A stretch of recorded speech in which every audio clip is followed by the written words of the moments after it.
اور جب ہم نے تم سے عہد کر لیا اور کوہ طور کو تم پر اٹھا کھڑا کیا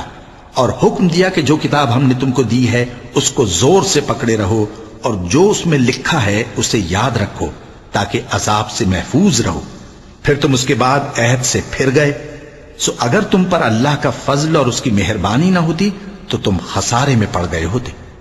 اور تم ان لوگوں کو خوب جانتے ہو جو تم میں سے ہفتے کے دن مچھلی کا شکار کرنے میں حد سے تجاوز کر گئے تھے، تو ہم نے ان سے کہا کہ ذلیل و خوار بندر ہو جاؤ، اور اس قصے کو اس وقت کے لوگوں کے لیے اور جو ان کے بعد آنے والے تھے عبرت اور پرہیزگاروں کے لیے نصیحت بنا دیا۔ اور جب موسیٰ نے اپنی قوم کے لوگوں سے کہا کہ اللہ تم کو حکم دیتا ہے کہ ایک بیل ذبح کرو، وہ بولے کیا تم ہم سے ہنسی کرتے ہو؟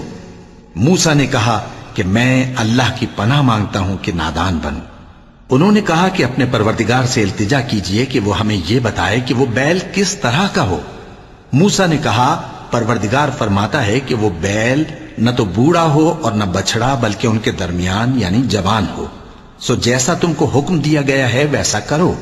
انہوں نے کہا اپنے پروردگار سے درخواست کیجئے کہ ہم کو یہ بھی بتا دے کہ اس کا رنگ کیسا ہو۔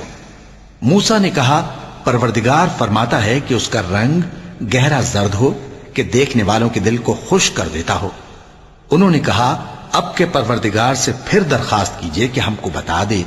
کہ وہ اور کس کس طرح کا ہو، کیونکہ بہت سے بیل ہمیں ایک دوسرے کے مشابہ معلوم ہوتے ہیں، اور اللہ نے چاہا تو ہمیں ٹھیک بات معلوم ہو جائے گی۔